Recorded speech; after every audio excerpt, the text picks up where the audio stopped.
Hi, I'm Maddie Hockaday, also known as the Anne of this relationship. And I'm Holly Constant, the Leslie. We love Parks and Rec. We love behind the scenes. And we love each other. This is literally the best Parks and Recreation rewatch show. We're your park pals. There's a park and some pals, and there's also therapy too. Hello, everyone. Welcome to a very special episode of Park Pals Podcast. Oh my God. I feel like I've said that way, that oh my God line. It's perfect. Every time we have a guest. It should be your catchphrase now. But everyone should know that the amazing Queen Holly has striked again. Stricken? Struck? Striked? Struck? Struck? Has struck again. The amazing Queen Holly has struck again with nailing down a guest star for this week's podcast. Oh my God. I can't believe that he messaged me back. I truly, I didn't want to get too fangirly over it, but I actually, for the listener, I already told you this, Maddie, but for the listener, I actually commented on his Instagram. Now, don't go crazy if you're listening to this and comment on his Instagram thinking that he'll message you back, because we have to show that our fans are nice, respectable people. But I did message him on his Instagram thinking he's not going to get back to me. It's totally fine. I just want him to, I want to know that I tried. And then he instant messaged me or DM'd me, and we set up a time, and he stuck to it, was very professional, asked for the Zoom link, didn't cancel or reschedule or forget to message me, very professional, which I should have told him, but I guess maybe he'll hear this. But so thank you, Mel, for being so professional and awesome, which you have to be as an actor. But look, the bar is low nowadays, so... This is true. But yeah, we had such a great time with him, and we got to ask a lot of awesome questions, and it was so fascinating to hear about all the things that he improvised. So I'm not going to get too much into it. We'll talk to you after the interview, but please enjoy Mel Cowan, a.k.a. Red-Faced Man. There's a park and some pals, and there's also therapy too. Hello! Oh, hello. Hi. How are you? Great! How are you? I'm good. I'm sorry I don't have a fancy microphone. You guys Oh my look like gosh. you're all set. No worries at all. This is what we do. And Zoom has this All right. really cool thing where you can record each individual track. So, yours will sound fine. Great. Thank you so much for being here. I can't believe that you're here. This is Yes, it truly is. an honor. My pleasure. You've got a low bar for honor, but that's very kind. Very kind. Well, what have you been up to lately? Are you working still? Are you in LA, or is everything kind of on hold? Yeah. I'm in LA. I would say just thriving. Everything's going great. Constantly. There's nothing to complain about in the world. Yeah. Yeah, no, pretty much standard stuff. No, I'm primarily been a writer for the last few years. I haven't actually auditioned much. I got in the Writers Guild and have worked a couple shows, and last year obviously didn't do that because there wasn't much going Right. on. But yeah, I've got a couple things cooking, and doing the classic Hollywood 19 irons in the fire kind of thing. Right. Um, You never know what's going to hit, so you just do 800,000 so you things. do 800,000 things and drive yourself crazy. Yeah. We have been there, my friend. Yeah.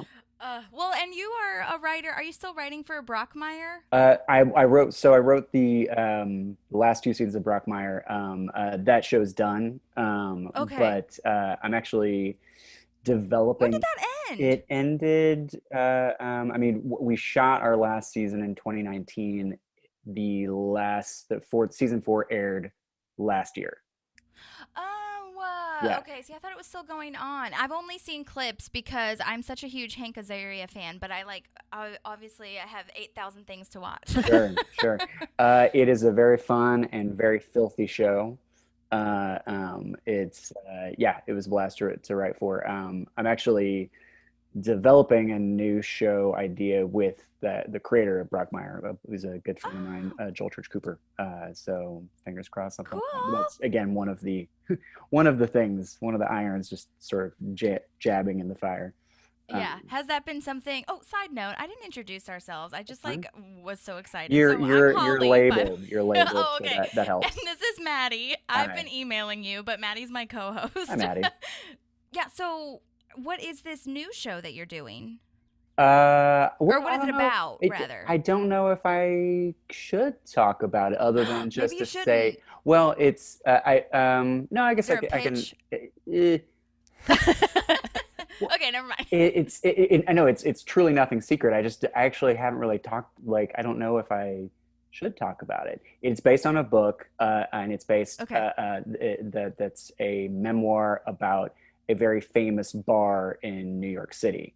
That is Okay. a place near and dear to my heart, and Joel brought me on to work on that. I mean, and when I say working on this, like we've written some stuff to pitch for it. Like it is a Sure. long way. But we're hooked up with the production company that has the rights to the book, and Oh, cool. we'll That's like a huge see. step, I feel, to get the rights to the book, you know? Yeah. This is the I won't get into the weeds of it, but the development Sure. exec had like loved that book and is had it at his previous company, managed to bring it with him to his new company, and it has been great to work with thus far. And we'll see. But it's about a place that I like a lot, and I have drunk there many times. So I'm hoping, if nothing more, I will be able to write off future trips there Right. as a vital business expense. Yes. Yes, absolutely. Is Yeah. this like the New York version of Cheers, kind of? I would be lying if I said that was not like part of the pitch DNA somewhere in there. Yeah. Mhm. Yeah. I mean, if you're writing a show about a bar, I mean, you can't not think about Cheers. Right. It's perfect. Totally. It's a perfect show. Perfect show, perfect pilot. Yeah, there's nothing wrong with that show, Ugh, so good. except that it's done. Except Yeah. that it's over. You know what? I'm surprised they haven't done like a reboot of that one because there's so Mhm. many reboots. Give them But at the same time. time, I'm glad that they. Yeah, you're right. I'm kind of glad that they haven't. I was gonna say because I don't want to Yeah, touch it, but yeah, and they have certainly tried with varying degrees of success. And I mean, this is definitely the time where you're seeing more and more reboots come up. So I don't know, yeah. cross your fingers. It might come out in deadline next week. That's very true. Well, we'll cross our fingers for your show too, so that'll be great. Yes. Thanks. But so we're gonna ask questions about Parks and Rec, obviously. But I Cool. do, like I said, want to talk about acting and all that kind of good stuff. Sure. But can you tell me a little bit about what your audition was like with Parks and Rec, or your first initial one, and Mhm. like who called you, or was it an agent thing? Like, tell us your Sure. memories of that. Sure. Yeah. It was that was a fun one. So the casting agent for that show was Dorian Frankel, who's wonderful, just a true Hollywood treasure. And Awesome. yeah, I mean, I had been studying and performing at the Upright Citizens Brigade theater for a while, I guess, before. I can't remember when I actually did my first. Hey, you could probably tell me this. When did Sister City come out? 2009. 2009. Okay. Mm-hmm. So yeah, I've been performing. I would assume I auditioned somewhere around a little bit before that. So I've been at UCB for a few years at that point. I started in 2005, and had an agent by that point, and just kind of got called in with a thousand other, basically everybody else at UCB. Sure. And the way they had us do that was a little odd, or a little atypical, in that they were already they were filling out these meetings, with all the various assorted weirdos. So most of the time or oftentimes you go in for a single role, maybe a second, maybe one or two. But this one, I remember there were like 6 or 7 different parts that they're just little one line kind of bits, like they are in the show. But so you just do your take of this guy and this guy and this guy and this guy, and the character was called Red-Faced Man, and I guess I was good at yelling, because I did, it was like halfway through, and the other, and so I did part one, part two, part three, and then did Red Face Man. He was like, okay, great. We don't really need to see any more because that one worked. Also, are you okay? Because I had really got worked up. For a fairly quiet guy, I've got a very loud voice when I want to be. And so that worked out well. And it's just the nicest gig in town. Yeah. Well, I was gonna ask if you like know that you're still credited on IMDb as Red Face Man. Yeah. And I was like, wait a second, because they clearly call you Mel in every episode that you're in. So I mean, on our end. So I was wondering if that changed, or how did they get to call you your name? It was honestly that was an improv on Amy's part at some point, because, and that kind of came out of, I think, her comfort level with me, with basically just messing around, was kind of cemented on on Sister City, because I was the first one to do my part on that day when we were shooting. And I don't know why I did this, because I'm normally a very timid, fearful man. But just a wave of hubris hit me, and I did my bit, but kept going. And I don't really recommend this because it's kind of indulgent. In retrospect, like, it was probably the kind of thing where I imagine everyone was like, God damn it, just shut up. We all have families to get. And I didn't go on that long, but I definitely improvised in a somewhat, I'm never going to see these people again kind of way. Right. And got through the bit, and Amy just started going back and forth with me, which was fun. And then when they brought me back, that was always kind of a little bit built in, that I was going to kind of get to, and I'm by no means the only one. Like, there were so many other people who were also doing this, but I got lucky in that I kind of got to mess around. So to answer the long way of answering your question, just in one of those scenes, I think it was I don't remember what it was, but yeah, she just started calling me Mel. And but I think it's probably like a weird like credit thing where they kind of have to keep you as Red Face Man. So they did not retroactively change the Pawneeverse canon to change it to Mel. Okay. Seems like a lot of work. Well, and it seems like that's the kind of, like, if you're going to improv in any TV show, it would be a Mike Schur, Greg Daniels show. So I feel like they were I just listened. Have you been listening, or do you listen to the podcast that Brian Baumgartner does about The Office? Have you heard of this? I have not heard that. I've met Brian briefly. He's good. He's a friend of a good friend from college. But I've not listened to the podcast. Is it good? It's so good. He goes on, like, he has his original one on Spotify, and it's like a documentary almost, but in podcast form. It's beautiful. The sound design is wonderful. Just like the storyline is phenomenal. But then he has this other one. It's called The Office Deep Dive, and he does interviews with each of the cast members and talks to them a lot.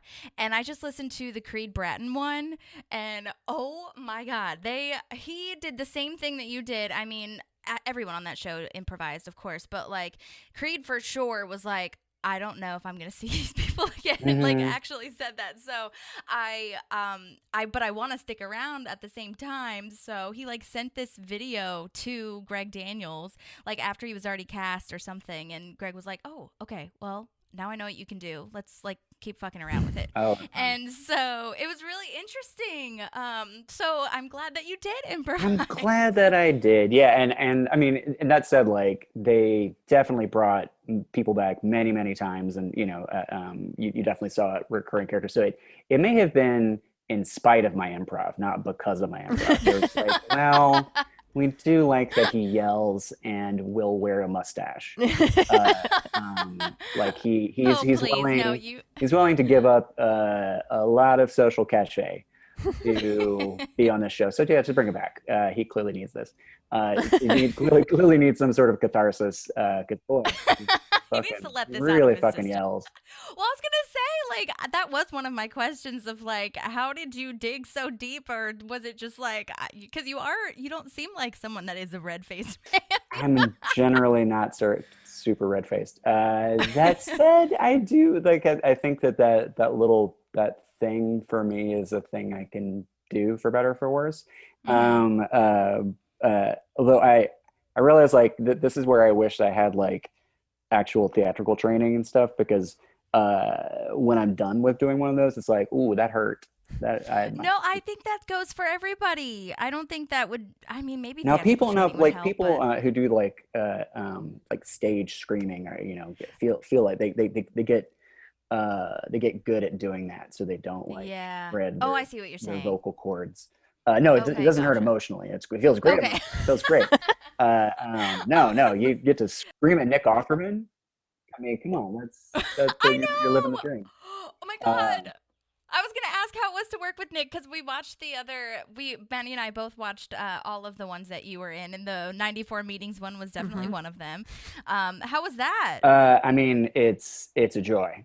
It's a joy. I mean, he's that whole bit is predicated around him just being straight faced, and Mm-hmm. he's in the best possible way, just a rock. And but the wonderful thing about Nick is that I mean, as like perfect as he is for Ron, he's actually like the goofiest, like Giggliest. giggliest little cartoon bear of a man. Uh, yeah, so when you get a laugh out of him, it's like catching a shooting star. Right. Yeah, I yeah. I did mean, hey, it. Yay. it's every single person on that show is incredible at their job. So you just kind of get to parachute in, and they take wonderful care of you. All the directors that I worked with were just delights, and there's so many moving parts in that show with a big cast, and obviously most of the scenes I was in were a lot of heavy extras and Mhm. plates to juggle.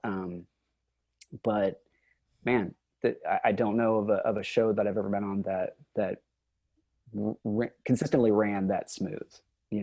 Wow, that's great to And it hear. seems like they really prioritized um, not just good people, behind the camera, but really decent, sweet people. And that again, that should Mm. come as no surprise from a Sher Daniels uh, polar helmed kind of thing. Mm-hmm. But They're calling it Sureverse now. it's a Have you seen It's a this? Sureverse. Are we in the It's Sureverse? literally a show because Great. they released Rutherford Falls or Yeah. Peacock or whatever the hell like released something on Twitter, and they were like, "Welcome to the Sureverse." Love I it. was like, oh god. Love it. But I mean, look, he deserves it. He deserves it. So what was the process of them calling you back in? Like, did you get called back pretty immediately, or how did that go? I don't remember the timeline for how soon between, because I think it was 94 meetings, the second one I was in, probably. Yeah. Mm-hmm. Okay. Um, honestly, I don't remember. I mean, I think it was nothing exciting. It was just them calling my agent again and like, we'd like to put a pin in you for, this is the time For we'd like future. to, because again, most of the time they were like, this is the day that we're shooting the bits for Mm-hmm. the weirdos. So they would just say like, yeah, is he available? And Yeah. I somehow I always was. I don't know how that works, whether it's just luck on Yeah, I don't their know. part. I just happened to drop everything. Yeah, yeah. So yeah, I think I did it. Mm, I know there was one episode that I got cut from, so I can't. So I want to say I It was London, part shot 1 or part 2. I don't remember which one, but that. there was one where like you didn't have a line, but your face was on screen, and they were like talking. They dubbed over, Oh and then yeah. in London part 2, I think you're listed in there, but it was Oh, deleted, and I haven't gotten to that DVD yet, so I don't know if it's in a deleted scene. got it. Oh yeah, I never even thought about looking for deleted scenes. Hmm. There was one. Oh no, that's not true. I I have seen. I did my own reel because I don't like watching my things I'm in. but I Okay. made myself to watch this to cut a reel together. Yeah, you And gotta. I did find this deleted scene from I don't remember what episode it was called, but it was one that Nicole Holofcener directed. And I got to yell more at Adam Scott. It was a dream. It's a dream. Fun. Yeah. Oh, I would love to have seen that reaction of Adam Scott, like with you yelling at him. Oh, okay. I'll watch the deleted scene. I'll find it somewhere. It was somewhere on the internet. I don't know. It's I'm sure. everything's on the internet. Well, because when you really think about, I mean, truly, when you think about the Pawnee citizens, that is like, you are truly one of the first people or first characters that I think of. Because one of my favorite lines, I have to tell you, is that no, I'm not always up in arms about something. So That good. is my most favorite delivery. I'm not giving you justice, but oh my, it's so funny. It makes me laugh out loud. Like, I think Maddie and I were talking about this too, where like sometimes we'll watch the scenes and like the background is just, and the guest stars are just so important in creating that small town. So I was wondering though, since you are in those little scenes, like, was it just one day that you had to go in, or did you have to come back multiple times? Like, how many hours or how long were you on set? For individual episodes, that would just be a day. Yeah. Okay. So I grand total, I guess I was probably on maybe 6 days over the Sure. 6 days of shooting. Yeah. I mean, it's a very organized kind of situation. But yeah. So each time it was kind of dropping into a different, like, okay, we're in the gym this time. We're in the sort of the city hall area. But yeah, it was always very simple. And they, those were almost always very short days. Like there was no messing around. Everyone was on the ball. And which makes it even more exciting because you guys are so good in it. Well, yeah, I mean, a lot of that was also the way they shot. I mean, it was a virtue of the doc style where, you'd have, I think probably minimum 3 cameras for any of the big ones. And I think probably more than that. And yeah, you do it. I mean, it kind of depends on what, I remember the bookstore one. That's what I was going to ask. I was going to bring that up next. Because I hear all of your lines that you're shouting at her as she's walking out, and I was wondering if any of those were improvised. Yeah, that was all improvised. But yeah, we did that. I mean, maybe 3 times as scripted, and most of the time they would finish with what they call the fun run, which is just go nuts, fuck around. And I think some of the improv that made it in that you're talking about was maybe from the quote unquote fun run. Okay. Yeah, you were like, you might as well be from China. yeah. Because she has to prove that she's like in her birth certificate, like she's actually born in Pawnee or whatever, and then she ends up being born in Eagleton and all that stuff. That sentence was confusing. Yes. So good. Yeah, that was just a very honest response in the moment. Whatever she said. Was that scripted? That specific line? Do you remember? No, I think I improvised that. I love that. Yeah. I mean, but it was such a, I mean, you can get away with improvising angry because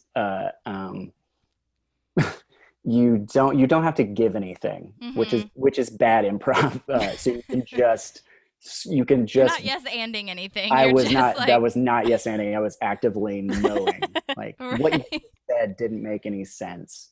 Right. And I'm selfishly gonna steal a laugh out of it. Now I'm ashamed of that line. I love it. No. Stop it. That's the balance though of it though, because that's what that improv called for. You know what I mean? Like It's that weird thing. I feel that it needed to happen because if it didn't, you wouldn't be Red-Faced Man. That's true. I guess I was being honest to my like. If you really dig in on Red-Faced Man as part of my process, Red-Faced Man's backstory. You're gonna dig in. No, as you dig in, it's like clearly he's running low on oxygen. Right. So a lot of what he says doesn't make sense. Right. So I think I tried to use that all the way through. I I don't know love what I'm that. talking about.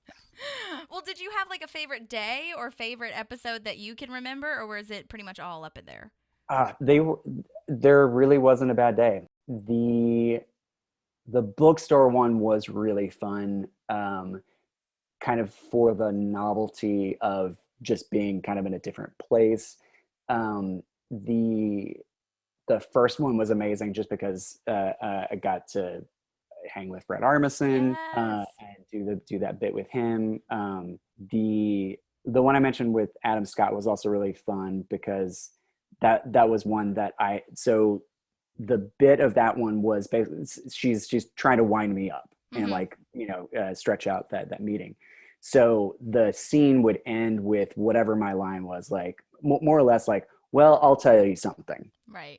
I don't remember what it was, but like implying, all right, he's going to keep going. Mm-hmm. And so each time we did that, I improvised a new, just bonkers line. Um, the one that I remember was like the thing that I'm mad about is like, okay, like whatever the lead up line was, all right, here's something I'm mad about. People with Spanish tile houses are smug. And like but we ended up having to do that one like 5 or 6 times, and each one I just kept coming up with a more bonkers line. And when we got through with that, Nicole Holofcener, who was directing, was nice enough to kind of pull me and the writer and a camera person aside, and we just shot some extra stuff, Oh, awesome. or more bonkers lines, with me. And that was, none of it made it to air because didn't make any fucking sense, and it wasn't written by someone who knew what they were doing. That's the other downside of it.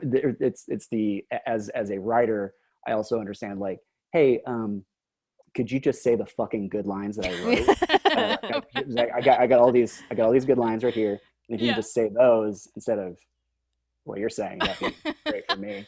Right. But it is such like a sweet, they give people the space to kind of mess around. Yeah, they can cut it if they want to. They can cut it if they want to, and they did, and it's fine. But it was fun for me in the moment. It was a very playful set, and I think that even in those little, they gave everybody the space to mess around. And again, it kind of didn't matter if it made it to the final product. It made everything more fun on the day, which I think in some way, mystically, magically, whatever, sort of transfers to the final product. Totally. Well, were you given a script then? Oh Or, yeah, like, yeah, absolutely. on the I day of? always had a script. I always, and most of And the did time you it have like literally, specific lines?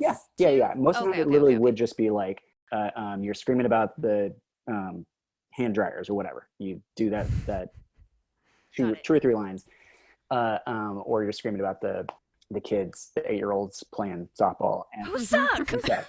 And yeah, it's Sorry, I'm repeating all of your lines back at no, you. that's great.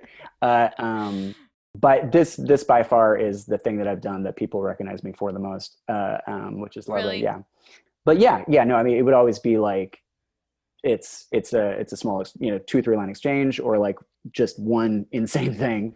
But then usually there would be enough room in the day, and I think those are always sort of built in to have a little bit of messing around and see if we can find something else fun, which was a blast, just to be selfish with fun people.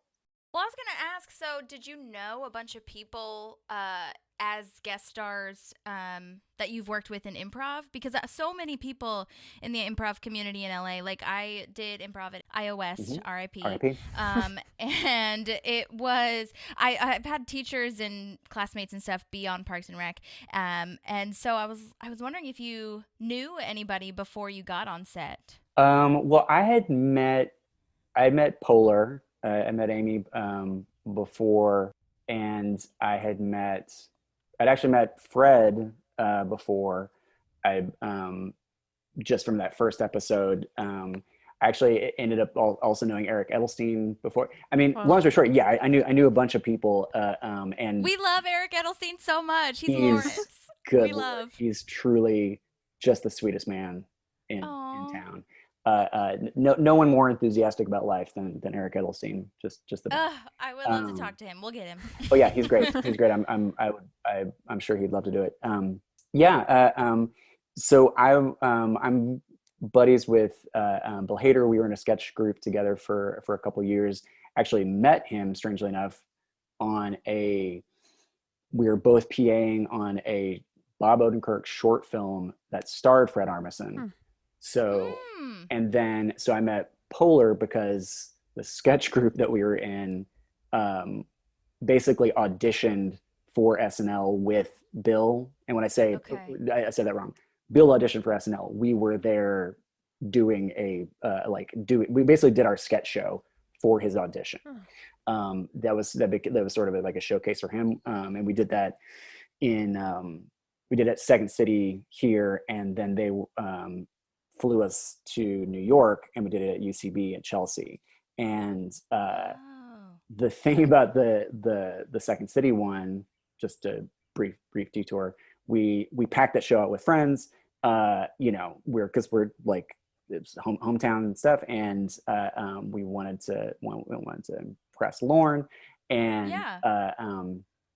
and so it was laughs. Everybody was having a good time. We got to UCB, which was like at 6 o'clock on like a Tuesday, and that audience was a chilly. It was no way, chilly audience. There was a little bit, and I mean, why wouldn't they be? Like, it was packed, but I'm sure there was a little bit of like, who is this fucking LA dude, and like, who are these three assholes? Who are also here?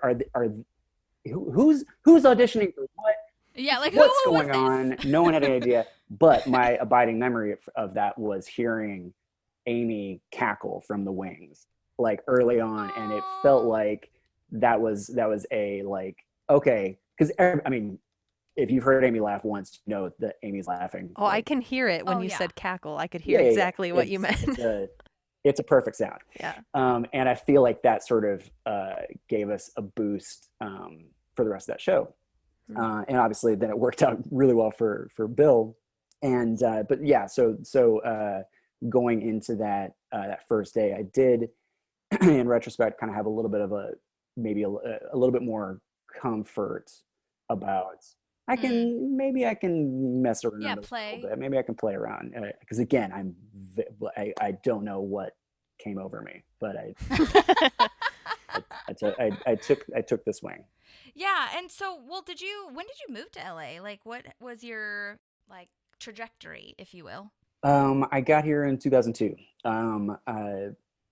August 2002. I was. I'm from Texas, went to film school at UT Austin, graduated in 2000, stayed around for a couple of years in Austin, but then moved out here and kind of, worked a bunch of shitty jobs. I worked at a video store. I was like a nighttime transcriptionist. I had like 3 nighttime like graveyard shift jobs in a row, and like was living in a shoebox apartment in Sherman Oaks that was classic. It was the devil's oven.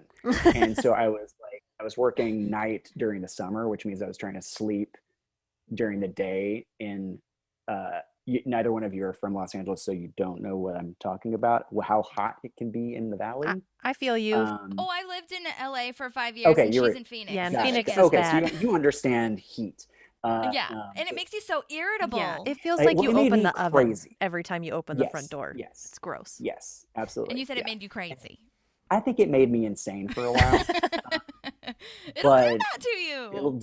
It'll do that. But fortunately, I had done sketch with some friends from UT, and then I met Bill and Matt Offerman and Eric Filipkowski, and we started doing sketch stuff together.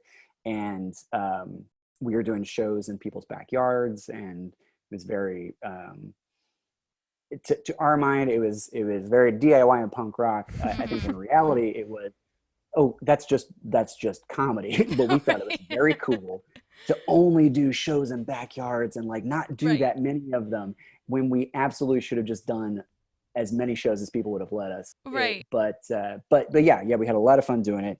And like as basically as Bill was getting on SNL, UCB had opened up in LA, and I hadn't done improv before, but so that just transitioned really nicely. Wow. Like as he was taking off, and we were kind of putting the sketch group to bed. I, in October of '05, started taking my first class with other also Hollywood treasure sweetheart John Ross Bowie, Okay. and just fell in love with UCB and improv, and then got on a team, a house team called Sentimental Lady. And we've been together ever since May 2006. Wow. Wow. So you guys, well, before the quarantine, were still playing and doing shows and And stuff? yeah, we had a weekly show at Franklin. Ah. And so fingers crossed. Obviously, things have changed with UCB in Yeah. a lot of ways. But yeah, we're hoping that the theater comes back strong, and Yeah. I it think people are sounds like missing they're it. really trying to do some cool things with it. So Yeah. fingers Well, crossed. so does that mean that you didn't do improv in college then? Like that was your first kind of thing in Nah. LA? Wow. Wow, that's crazy. It's impressive. Well, I wish I'd been able to start earlier. I think I would have. It would have been cool. But yeah, so But it's always there. That's one of those things that's just like literally always there for you. yeah, You know? yeah, and maybe the fact that it started late means that I didn't burn out in the same way that some people do. Fair.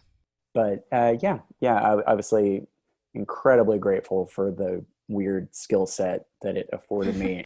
Like the people, those people are my friend. Like that's my family out here. Yeah. Very much. Yeah. My tribe is very much pulled from the UCB ranks. Glad to Were have you them. always wanting to be an actor then? Never. Really? Still kind of don't. Okay. Because it's now a it's more little- focused on the writing, yeah, or no? Well, I mean that was the weird thing about acting, which again was kind of coming back to that like weird hubris thing. My wife talks about this a lot. She's like, maybe part of why you were able to book what you did and play the parts that you basically like get a little bit of a career going was like because you didn't care about it. Mm-hmm. And that sounds she's probably right.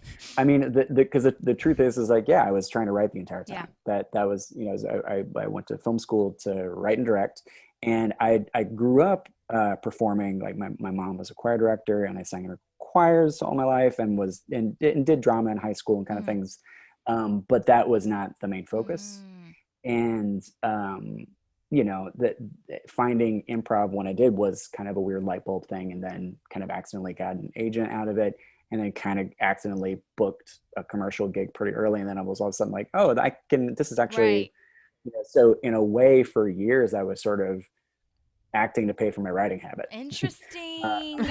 Okay. And see, now we have to be careful saying that because some people are like, look, I've been working for 800,000 years and still don't have an agent. I know, and it but sounds. You know what? You're so right. I truly don't want to sound flippant about it. No, you are not coming across that way. That was in fact my point. Sorry if I didn't come off that way. But no, that's so true though, because some people are like, oh, I didn't want this at all. But like, sometimes it really truly does just happen. And honestly, improvisers are all writers anyway because we're writing on the fly. So sometimes it's hard to just like sit down and write. And like not be on stage for some people like me who likes to actually perform and be in front of people because my ego is like 800,000 yards down the line. But yeah, so that's interesting how it all formulates together. Well, and the difference for me, I'm very comfortable saying that like I'm a performer. Mm-hmm. I have a little bit of hesitation about saying I'm an actor, and it's a semantic distinction that probably no one else gives a shit about. But I perform with actors, like people who have done Shakespeare and have all this training and have really like learned about that craft. And I haven't. Which is fine. That I'm is training though. Winging it. I mean, yeah, I understand what you absolutely. I mean. mean, It's just like it's two different foods, it's two different food yeah, groups, totally. but like, yeah. Yeah. So, and I think maybe that's probably why I like improvising, because like I didn't have to memorize any lines for this. This is great. Wait, so I just get to make this shit up? Right. Awesome. I am a little lazy, But improv is and a hard, little dude. dumb. That's the thing. It's not easy. I mean, or at least I don't think it is. No, and it's not. It's very much not. But it's on my laziest days, it is easier than memorizing lines. Fair. And I think the way UCB improvises, and the way I've been lucky enough to perform with the teams that I do, I'm I'm just surrounded by greats. So that is easy. I mean, Yeah. I don't feel like I'm working. Right. Not and that's and I say that for years. When I was on a house team and performing with Sentimental Lady, like every on the way to every show, on the way to every rehearsal, I'd be like, I should quit. I should quit because No. I'm dragging them down. I'm the dead weight. And then Mm. because I'm selfish, I would show up and I'd be like, oh no, I like these guys too much. These people are great and they're really funny. I'm gonna drag them down for one more show. And then next week I'll quit. And I did that for years. And eventually, I guess I sort of got over that. Yeah. But yeah, it's, but yeah, so the acting thing in a lot of ways was an accidental discovery that I'm ultimately incredibly grateful for, because I think improvising, basically anything you do in the entertainment industry, makes you better at other aspects of the entertainment industry. Mm-hmm. And anything creative that you do makes you better at other creative things. Mm-hmm. Even if it's like you're bad at one creative thing, like you can be bad at painting and very good at writing, but that time that you spent painting does teach you something. Right. And there's no way to generalize that, or there's no way to specify what that is, because it could just be as simple as like just not spending, you're not writing for 45 minutes that you're painting, and that's good because your brain's doing something else. There's probably something really interesting and neurological about that. But I do believe that, like, I think that the time that I spent acting makes me a better writer, because I'm thinking about things from a I don't want to say selfish is the wrong word, but like, an actor like looks at the page and goes like, what's the shit that I get to say? Like Right. on some level, like that is a piece of it. Or what's the stuff that I get to do? What are we doing? What are we Like building what together am I, too? yeah, what are we building together? And being able to think about something I'm writing from that Right. perspective, I think is great. And I think hopefully makes me a better writer, in the same way that having directed dumb little stuff and edited a lot of stuff and done sound on things Mm-hmm. like that, I try to, when I can, as best as I can, like work that into stuff on the page too. Right. So all that to say, I'm very grateful for the acting thing, and actually like have been really thinking about kind of in the post pandemic, like getting back into auditioning and seeing if that if anybody will have me. I'm sure they will. Well, and just to piggyback off what you said, I always say that people like actors, because I did theater was my first thing, Mhm. but I was also a stage manager for a really long time, and I always say that stage managers should be actors and actors should be stage managers at least once. Yeah. Especially actors should be stage managers, because actors just don't know what you have to do behind the scenes or the curtain or whatever. And yeah, same situation. I just think it makes you a better person all around, just like you should be a Yeah. waiter or something, like at least Everybody once should be in your aware. life. I'm Mm-hmm. truly not interested in people that haven't worked a menial job. Right. Like just there aren't that many people who are good people who have not worked a shitty job. Yeah. I think it's a prereq. And yeah, like Oh yeah. it makes you aware of whatever everybody else is going through. And I think it's very easy, as an actor in particular, specifically like being an actor on a show or on screen, Hmm. it is a very weirdly like, it's not probably not true of every show, but like they tend to swaddle the talent. Sure. Oh The yeah, talent that's a talent gets hundred thousand swaddled. The percent. talent gets escorted from here, and and you're in your trailer, and they moved it, Right. Or like when and you're an extra and you're told not to look at the stars. Like, are you kidding me? We're yeah, the same people. we're the same We're fucking all in this. people. We're all humans. Okay, Yeah, get out of my face. yeah, yeah. It's a little weird. Yeah, But I get it. Like at the same and that time. yeah, but that like that makes people weird. It's Hmm. tough not to get weird with Yeah. that sort of like that becomes your part of your daily like I think you actually have to fight against it. And I think the people who have like come up through different, either had completely different life paths or different kinds of experiences, or to your point, like, yeah, like they were, a PA at some point, or they Hmm. were a stage manager at some point. It's like, oh, I know that this person's job is hard. I'm going to not be a dick to them. Right. I think that's it. It shows, and I've been on set with both kinds of people, and one of them is preferable to the other. Right. Well, and Yeah, sometimes it's Yeah, just I'm knowledge sure. too. Like sometimes somebody truly doesn't know what that other person like has to do to get your fucking job done. Like, you know what that's I true. mean? So like That's it's true. just truly a lack of knowledge in some regards. But yeah, that's awesome. I'm glad that you have worked with both sides and that you're one of the good ones. It I'm trying. shows. I'm trying. Well, do you have like a favorite character on Parks and Rec? Do you, besides yourself, obviously? Oh, I mean, I would definitely say myself. I mean, I think Easy sneezy. easy one for me is just definitely myself. I mean, like, shit, that's really tough. I mean, I know I put you on the spot. I'm sorry. It's so hard, right? no, I mean, because like I mean, the first thing you think of is obviously Amy. Yeah. Well, is there I mean, someone that you it, resonate it's with? Like, do you have the same personality as someone on the show? Because I feel like I definitely resonate with Leslie, and Maddie is so an Anne. We both have qualities of both, but Yeah. like that's why mhm. we work. Yeah. That is interesting. I hadn't really thought about like you're kind of doing the Sex in the City. Like, are you a Miranda? Or are you? Yeah. Well, which character of Sex I in the City are you? No, I'm just kidding. I didn't watch enough Sex in the City to know. I can't keep them straight.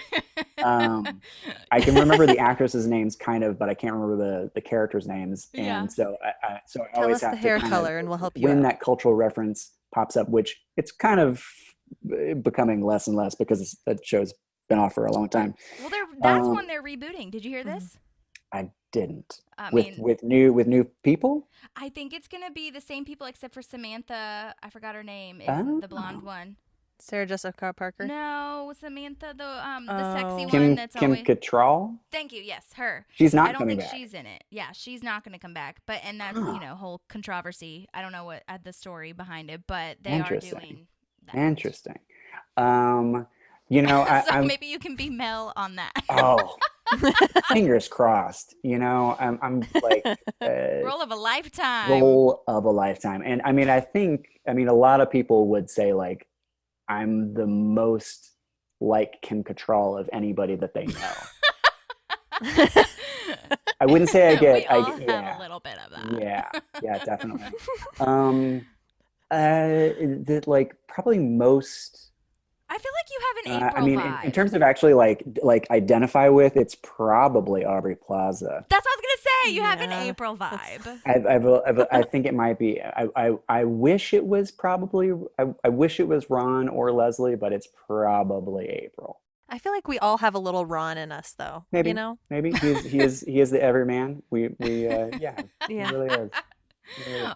There's so many times he speaks, and I'm like, that is Mhm. that is Yeah, my he gets me. my inner thoughts. But I think Yeah. we're like ultimately, we're all like we want to be Leslie. I think we're all Jean-Ralphio. I think like he's love almost Jean-Ralphio. the most like honest human character in that he's such a wonderful mess. Right. And like he's Yeah. just pure pure Says id. everything that's Yep, on his mind. Very yep, honest. yep. There's something about Which that. have you seen that Yep. dude? Like, have you ever played with him? Ben? Yeah. Yeah. Ben and I performed together a bunch at UCB. He's I know I've said this before. He's also a national treasure. Truly, Yeah. just one of the sweetest dudes. Yeah, I don't think we never.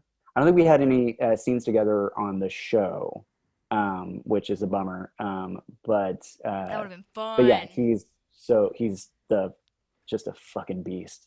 He's Okay, I'm gonna need you so to write a funny. scene between you and Yeah. him, or just improvise a scene and have a camera on, and then send it to me. Okay. Um, I was I gonna say that would be a bomb scene to have John Ralphio and Mel in a like yelling match at a And then city he just like hall dances forum. around. yeah, great, Yeah. great. That we'll return to the Showverse for that. Yeah, we were actually Yes. he did a thing. It was like a branded thing for Captain Crunch actually, but the bit was they were like an early morning show with him and Lauren Lapkus, Mm, and he's going through a breakup, and the episodes are structured after the Kubler-Ross stages of loss. okay. Hmm. But it's also like it functions. I mean, he like interviewed Reggie Miller, and like it's a real life talk show kind of thing, but you're watching a man crumble, and I'm in that Okay. playing a guy who's modeling. I forget what my bit was. I don't even remember. But I think it was modeling a very strange outfit. But yeah, that might be the closest you can get. I'm Wait, on what's it screen. called? Uh, Or wait, it's not filmed. Did you say it was filmed? I wasn't. no, it was not. Yeah, I think it was on. It might have been through Funny or Die, Oh, but okay. it was a branded thing for Captain Crunch. Yeah, like I Oh, think I understand. if you poked around I'll find it. Captain Crunch, Ben Schwartz, early morning show, something like that, it might turn up. Okay, Again, I haven't watched it because I don't watch stuff I'm in, I but understand. unless I have to. But I've heard it's really really funny, and yeah, Ben Schwartz, Yeah, I'm America's glad sweetheart. Middleditch and Schwartz worked out. I feel via Netflix. That was cool. Hopefully they Yeah, get to do that again. yeah, Yeah, it's absolutely. just like such a hit or miss, obviously, because it's improv. With filming improv, you know what I mean? Those two are about as hit You'll as never you get can. a miss though, right? Like maybe It's like not, yeah. 1% There, with them. I've seen Ben improvise a bunch, and that dude's got pretty high batting average. Yeah, they tie it up really nicely. Mhm, mhm. Awesome. Well, Mhm. Maddie, did you have questions? I feel like I've been asking all the questions because I'm so excited. Yeah, one of my questions was, do you feel like you melded well with a certain character when you were doing improv? Do you think there was a certain actor that you think you bounced ideas off of the You best mean with on Parks or just? Oh, on Parks and Rec? Yeah. well, I mean, I've gotten to do a couple bits with Amy, which is a Mm-hmm. dream. But I guess most of my scenes were with her. Those, and I guess those are the ones that we actually like sort of played the most Mm-hmm. with. Like, for instance, like Ron's thing, the in the 94 meetings, his whole thing is not responding. So there wasn't a lot of like back and forth with that, but that was by design. Right. That's And true. also he didn't want to improvise with me. He made that very clear. Seriously? Yeah, he's just like, don't, like, he wouldn't look at me. No, I'm like, I was like, oh he's, God. no, We just talked about how great he was. What? Nick is the sweetest guy. No, I'm fucking with you. No, but again, like that sort of the character bit is for him to just like have to sit there and fume. Mm-hmm. So, but by contrast, Leslie's character is all about, she's giving and open and wants to chat. So I'd say I'd say most of the juice was in those scenes with Poehler. Did you work with Aubrey Plaza? Like, because, or like, did you I volley don't. back and forth with her? Because in that one episode, I don't know that you said anything in that one, or at least it wasn't aired when she was leading the meeting. You were in the town hall. Yeah. In the Fleetwood Mac sex Yes. pants, right? Yes. Right. Yeah.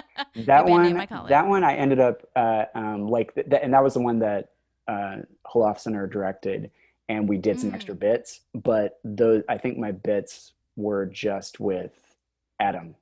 got it. I don't Got it. think I don't think in the way that scene was structured, most of my like back and forth stuff was with Adam. Okay. Okay, cute. And like, yeah, I don't think I ever really did a scene with Aziz, Mm. and I didn't get to do a Jean Ralphio scene or anything like that. But Aziz is in all those forum scenes, but Tom is useless. So, he's usually not in super Right. engaged. No. right. Yeah. Yeah. What about outside of Parks and Rec? Do you have somebody that you like to perform improv with the most because you feel like you mesh well? Oh, I You mean, meld, oh, get it? stop it. Oh Meld? my god, I'm the Stop it. worst. This podcast is done. Um, This is over. I'm so yep. sorry. Well, we had a good run. Yeah, no, I mean, I'm lucky. I mean, everybody on the team that I perform with, Sentimental Lady, I mean, we've been doing it for 15 years. Wow. So that's, everybody on that team, I feel just about as comfortable as you can get. Mm. Another team that was two guys that I performed with, Will Hines, Johnny Sportsbine.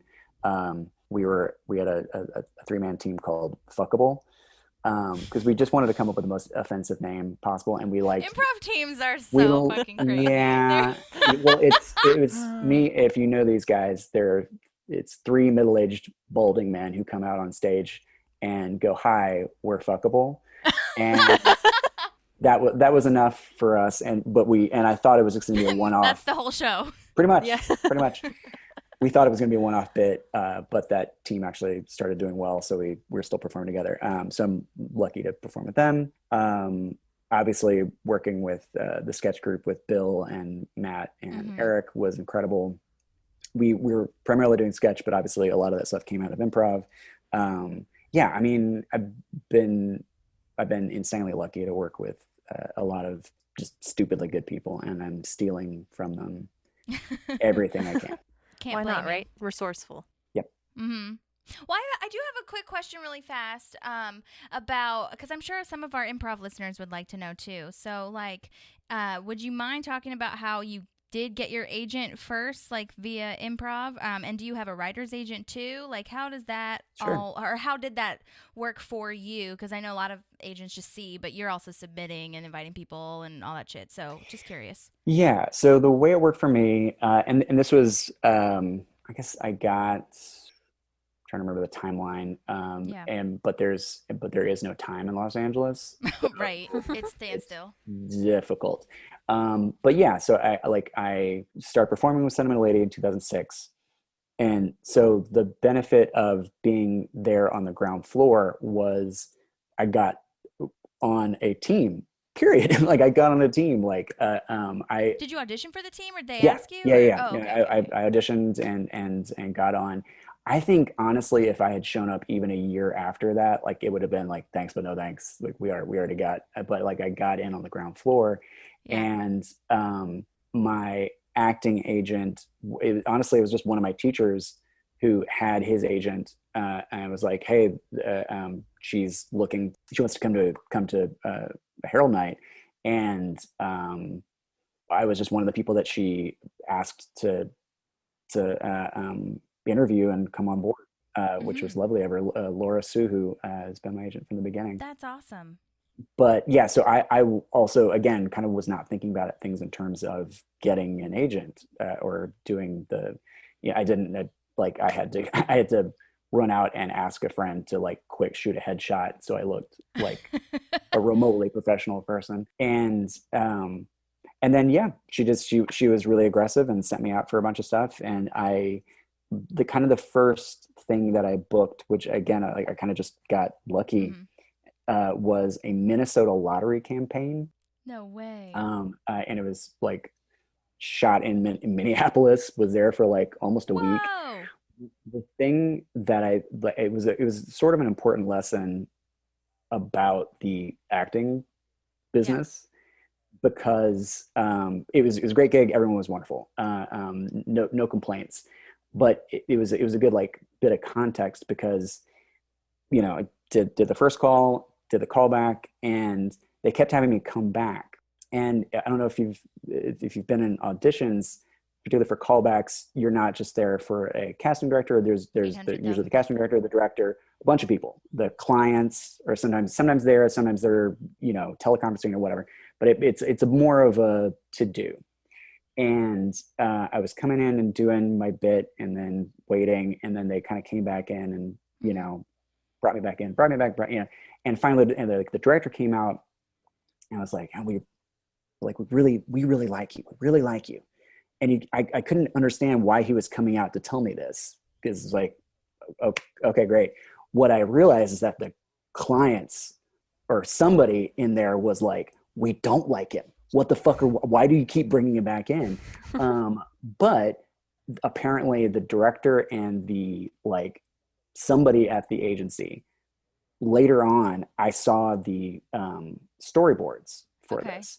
And at the time I was wearing them. I had shaved my beard off and had a mustache, totally as a bit, but I had been living life as a mustache man for a while. And I saw later on the storyboards that my character, that they had drawn these before the auditions, had a mustache. Long story short, they had decided what they wanted. They'd made a decision about that character. I happened to look like that character. That's why I got it. It's like, yes, I could do. It's a numbers game at the end of the day. Yeah. Like, and it's what they need at that time. But that was a long-winded way of saying. I'm sure you were funny too. It was funny enough. I mean, but it helps take a lot of the ego out of it, and that a lot of times they've kind of got a preconception, and if you fit that, great, then you're probably got a good chance. If you don't, probably don't have a good chance, and that has nothing to do with you, and so I think that was helpful. And then I just I was able to book, and then Parks and Rec might have been my first TV thing. I did book the one movie, or the first movie I was in, was Meet Dave, the beloved Eddie Murphy children's classic, where I think I'm the one person who, because of editing, it looks like I get killed, because they didn't leave in the part where I popped up from the desk after having been lasered to death. So it looks like Eddie Murphy destroys me in this G-rated movie. But then, so in with the writing into things, I was writing the entire time, and this isn't even, I won't go through all the circuitous routes, but long story short, I wrote after having written a bunch of comedy scripts that no one was interested in, I'd gotten a manager for a little while. It didn't really work out. But my wife came home with this book about Jack Parsons, who was a black magic obsessed rocket scientist in World War II. And I was like, that sounds good. Wrote an hour-long drama about it. And that's what got me my agent and my first gig. So after doing first writing gig. Yes, my first writing gig. So after doing comedy, the thing that actually got me into the guild and got me in, broke me in, was a deeply fucked up sex and drugs filled drama. So I guess the lesson there is no one knows what the fuck's going on. You don't know what they're doing. No one knows what they're doing. Other people have, I'm sure, done better having a plan. I have not. I have not figured out a plan yet, but I mean, there's no rhyme or reason, I feel, to this industry. It makes no sense. You know what I mean? There's no A plus B equals C. I mean, you can take steps, but it's not you do this and then you will be guaranteed this other thing. You know what I mean? Yeah. But So that's why you gotta love it. It's why you gotta love it. Yeah, and the whole thing, it kind of comes back to what we were talking about. I don't think there's any wasted creative work. Right. I try to remind myself in terms of writing, because you rewrite a lot, you do a lot of stuff that doesn't make it to the page, final whatever. You, particularly once you're working for a show, there's a lot of iterations, a lot of drafts and everything.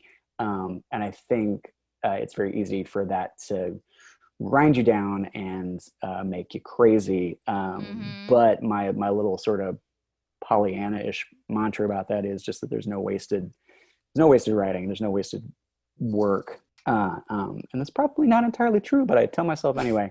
Because like you're going to get something out of it. Yeah. And it might not be, it might not be what you think, Yeah.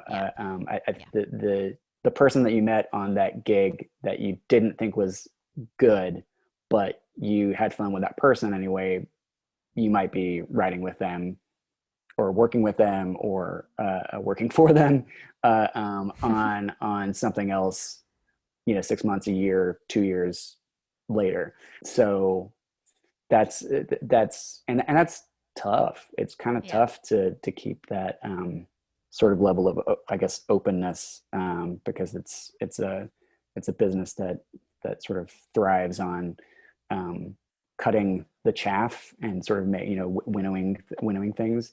So but the improv training, I think, really kind of gave me that mantra of like, have each other's back, make each other look good. And because it can be a cold town, but if you've got your tribe, if you've got your tribe and you've got their back and they've got yours, it's a lot better. Yeah. It's a lot better. Well, improv people are hard workers also because and they really love it just because you're not getting paid for most of these shows. I mean, No. some of them are you, but most of the time, you are doing this for free $99. Okay. So you're there with your team in the mud together. Yeah. And that's the thing that I was finding in LA, there's a lot, I found that it was you don't want to burn any, or people didn't want to burn any bridges. So they'd say they could do something when they really probably couldn't, just in case they needed to use you later, or not use you, but have you on later. Which I totally get that mindset, but the improv people were the people that were oh, okay, well, this is really probably how it is, and right. You know what I mean. So a little more real and grounded. So that was helpful. Yeah. So yeah. Well, Maddie, what else did you got? Oh, okay, I remembered it.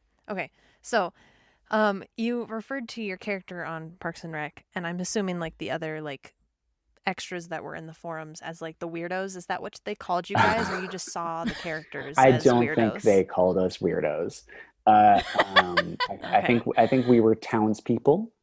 I think that's how they would have referred to us in the script. But we know what they were. They were fucking weirdos. But did you have fun playing around with those guys off camera and stuff? Did you guys have your own little moment? I mean, you mean with the other? I mean, honestly, the actual shooting parts were so short and compressed, sure. and this is weird, but a lot of times you wouldn't be sat with the other actors. You'd be sitting with lovely background people. Sure. But not necessarily the people that were also doing the lines in that episode. Okay. So. What about off camera? Yeah. Oh, yeah. Definitely. Were you hanging out at Crafty and shit there like that? Was hanging out at Crafty, of course. I thought that would be fun to have a picture of all the townspeople. That'd be so fun. Somebody should have gotten on that. But it's interesting because so many people in the townspeople like yourself were also writers on the show too, or directed it, or whatever the hell. So that's cool that they're keeping that little Sherverse universe happening. Sherverse. Oh, I'm guessing that kills Mike Schur a little bit. But he also probably likes it. I'm sure it's half and half. Yeah. I mean, if you've got that writing staff who will also be on camera, put him on fucking camera. There's so many. It was a smorgasbord of talent on that show. Yeah, I truly hope that can be some a trajectory path for you too, where you're Mindy Kaling or BJ Novak or something that are writers on the show, but then you get to come on. That's what I'm hoping and giving to you. Thank you. I appreciate. I'll accept that abundance and generosity in the spirit that it's intended. No, I mean, I like writing. I like performing. Happy to do it all. That's awesome. Trying to keep busy in Los Angeles. Well, how can people follow you / keep up with you?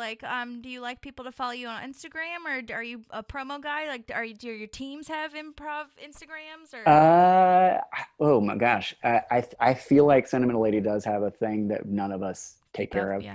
I'm on Twitter and Instagram at I am not Mel Cowan. Okay. A little counterintuitive.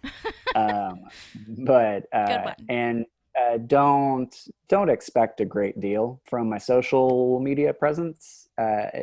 You love posting about your wife, though, and that's really precious. I do like posting about my wife. She's lovely. She's lovely. Did you guys meet here or in LA? I We mean, met in Los Angeles. Yeah, yeah. oh, Been actually like right before, like right around the time UCB started, and yes, we've been together since 2005. Married since 2012. wow, that's amazing. I mean, like, not lots of LA relationships last, so I'm That's proud true. of you. That's true. Thank you. Yeah, nice Thank job. you. Well, Appreciate not lots of relationships in general last, but LA for sure. it. LA is Yeah. tough on a relation. But yeah, no, we're lucky. She's not in the industry, which probably also helps to some. That is fair. Or well, that's a generalization. There are plenty of great industry couples. That's dumb. But I think I've heard the generalization that that's that doesn't hurt to have Right. be able to have Different strokes. It's all good. two different worlds. Yeah, yeah, absolutely. Awesome. Well, is there anything you want to promote at this moment? Or. Oh boy. I mean, I know it's hard because of quar ruined everything, but. The quarantine. Like I don't have a lot cooking right now. Okay, well, we'll keep an eye out for that script that you are developing with the book. Thank you. Yeah. And that'll be great. And yeah, we'll definitely follow you. Thank you so much. And then Maddie, did you have anything else? No, I just really appreciate you making time for us because I mean we've been fans of the show for so long, and I mean literally every single person that even made one appearance on the show made such a huge difference in building Pawnee. Mm-hmm. So we really appreciate you being here and speaking up for the townspeople.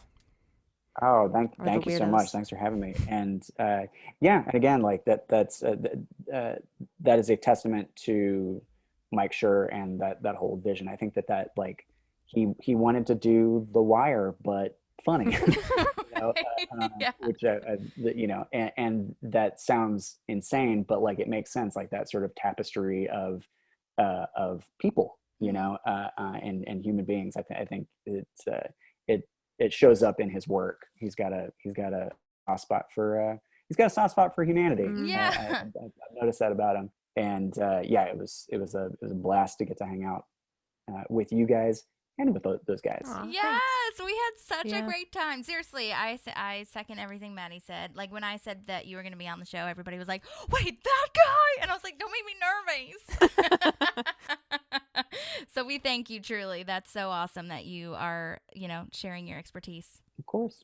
Expertise again is a really throwing that word around. Expertise to us. Just accept the compliment. Fair. and Okay. move All right. Well, thank you, and have such a great rest of your day and week. Thank you guys so much. Thank you. So nice to meet you both. Take care. Have a good night. Thank you. Bye-bye. Bye. He was funny. Like he has like a dry humor.